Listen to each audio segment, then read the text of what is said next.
નમસ્કાર સજ્જનો, સ્વાગત છે આપનું અમારી યુટ્યુબ ચેનલ ક્રિએટિવ ગુજરાતી ઉપર.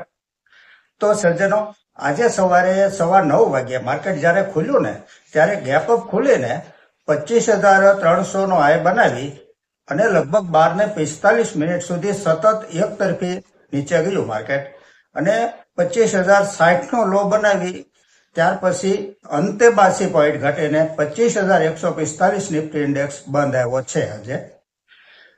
આજે નિફ્ટી પીએસયુ બેંક ઇન્ડેક્સ સૌથી વધારે ડાઉન ગયો છે, લગભગ 1.5% જેટલો ડાઉન ગયો છે.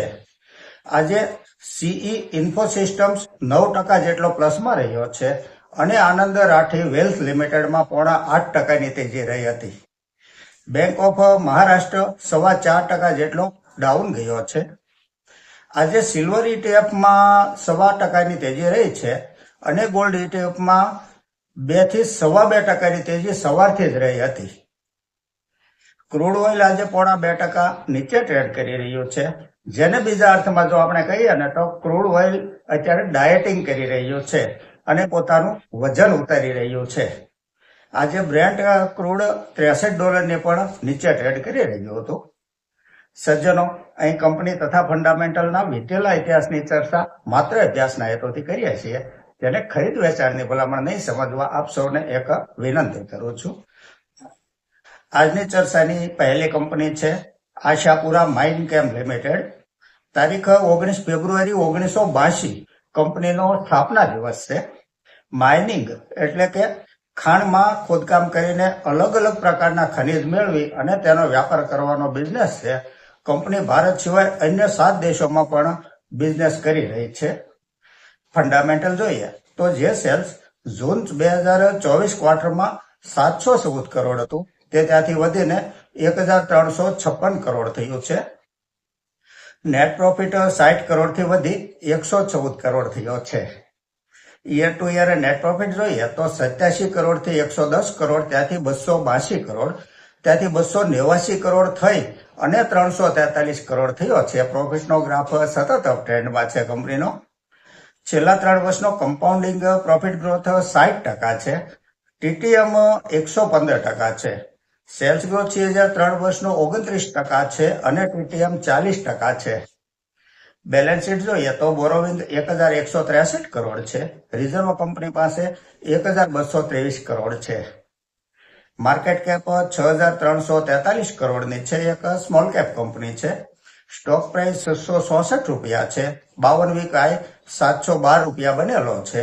પી રેશિયો 18 છે. આરઓસીઈ 18.60% છે. આરઓઈ 27% છે. ડિવિડન્ડ યીલ્ડ 0.14% છે. શેર હોલ્ડિંગ પેટર્ન જોઈએ તો પ્રમોટર હોલ્ડિંગ 47.76% છે. એફઆઈઆઈ નું હોલ્ડિંગ 16.42% છે. ડીઆઈઆઈ 0.24% હોલ્ડિંગ છે અને પબ્લિકનું હોલ્ડિંગ 35.57% છે. આ એક પ્રોફિટેબલ કંપની છે. પ્રોફિટનો ગ્રોથ અને બિઝનેસ ગ્રોથ બંને સારું છે કંપનીનું. આગળની કંપની છે Yatharth hospital and trauma care service limited. Hospital સેક્ટરની આ એક પ્રોફિટેબલ કંપની છે. ખાસ કરીને ઉત્તર પ્રદેશ કંપનીનું કાર્યક્ષેત્ર છે. ફંડામેન્ટલ જોઈએ તો જે સેલ્સ જૂન 24 ક્વાર્ટરમાં 212 કરોડ હતું તે ત્યાંથી વધીને 258 કરોડ થયું છે. નેટ પ્રોફિટ 30 કરોડથી વધી 42 કરોડ થયો છે. Year to year net profit જોઈએ તો 20 કરોડથી 44 કરોડ, ત્યાંથી 66 કરોડ, 114 કરોડ, ત્યાંથી 131 કરોડ થઈ અને 142 કરોડ થયો છે. પ્રોફિટનો ગ્રાફ સતત અપ ટ્રેન્ડમાં છે કંપનીનો. બેલેન્સ શીટ જોઈએ તો બોરોવિંગ 12 કરોડ છે. રિઝર્વ કંપની પાસે 1,509 કરોડ છે. નાણાકીય સ્થિતિ કંપનીની મજબૂત છે. કર્જ લગાતાર ઘટતું જાય છે. બોરોવિંગ લગાતાર ઘટતું જાય છે. માર્કેટ કેપ 7,836 કરોડની છે. આ પણ એક સ્મોલ કેપ કંપની છે. સ્ટોક પ્રાઇસ 813 રૂપિયા છે. 52 વીક હાઈ 844 રૂપિયા બનેલો છે, જે તાજેતરમાં જ બન્યો છે. આ કંપની ફેબ્રુઆરી 2025માં જ્યારે 400 રૂપિયાની પણ નીચે ટ્રેડ કરતી હતી ત્યારે અનેક વાર ચર્ચા કરી હતી આ કંપની ઉપર. પી રેશિયો 55 છે. આરઓસીઈ 14% છે. આરઓઈ 10.5% છે. ફેસ વેલ્યુ 10 રૂપિયા છે. શેર હોલ્ડિંગ પેટર્ન જોઈએ તો પ્રમોટર હોલ્ડિંગ 61.66% છે. એફઆઈઆઈ 4.34% છે. ડીઆઈઆઈ નું હોલ્ડિંગ 13.52% છે અને પબ્લિકનું હોલ્ડિંગ 20.55% છે. આ એક પ્રોફિટેબલ કંપની છે. સ્ટોક હાલમાં હાઈ લેવલે ટ્રેડ કરી રહ્યો છે, જે બાબતને ખાસ ધ્યાને લેવી જોઈએ. દોસ્તો, આપણે બે એવી કંપની ઉપર ચર્ચા કરી જે હાઈ લેવલે ટ્રેડ કરી રહી છે. હવે એક એવી કંપનીની ચર્ચા કરીએ કે જે લો લેવલે ટ્રેડ કરી રહી છે અને કંપનીનું ફંડામેન્ટલ સારું છે. તો કંપનીનું નામ છે DC infotech and communication limited. 1998માં સ્થપાયેલી આ કંપની આઈટી, નેટવર્કિંગ તથા સુરક્ષા વ્યવસાયમાં વિશેષજ્ઞતા ધરાવે છે. ફંડામેન્ટલ જોઈએ તો જે સેલ્સ જૂન 2024 ક્વાર્ટરમાં 118 કરોડ હતું તે ત્યાંથી વધીને 148 કરોડ થયું છે. નેટ પ્રોફિટ 3 કરોડથી વધી 4 કરોડ થયો છે. Year to year net profit જોઈએ તો 4 કરોડથી 7 કરોડ, ત્યાંથી 12 કરોડ, ત્યાંથી 14 કરોડ થઈ અને 16 કરોડ થયો છે. પ્રોફિટનો ગ્રાફ સતત અપ ટ્રેન્ડમાં છે કંપનીનો. છેલ્લા 3 વર્ષનો કમ્પાઉન્ડિંગ પ્રોફિટ ગ્રોથ 56% છે. સેલ્સ ગ્રોથ 3 વર્ષનો 36% છે. બેલેન્સ શીટ જોઈએ તો બોરોવિંગ 51 કરોડ છે. રિઝર્વ કંપની પાસે 58 કરોડ છે. માર્કેટ કેપ ફક્ત 393 કરોડની છે. આ એક માઇક્રો કેપ કંપની છે. સ્ટોક પ્રાઇસ 245 રૂપિયા છે. 52 વીક હાઈ 450 રૂપિયા બનેલો છે. પીઈ રેશિયો 25 છે. ROCE 25.5% છે અને ROE 23.60% છે. ફેસ વેલ્યુ 10 રૂપિયા છે.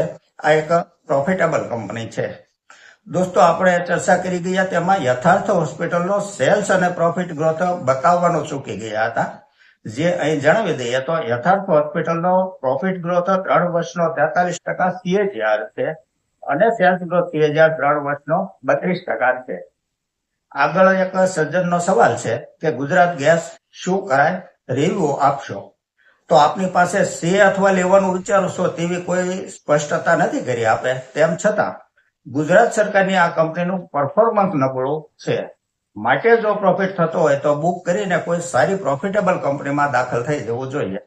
તે વધારે યોગ્ય ગણાય. આ કંપની નહીં જ ચાલે તેવો મારો કહેવાનો કોઈ આશય નથી, પરંતુ ફંડામેન્ટલને ધ્યાને લઈને આ સૂચન કરું છું. તો સજ્જનો, આ સાથે આજની આ ચર્ચા અહીં પૂરી કરીએ છીએ. જો આપને આજની આ ચર્ચા પસંદ આવી હોય તો લાઈક કરજો, શેર કરજો, મારી ચેનલને સબસ્ક્રાઈબ કરજો. નમસ્કાર.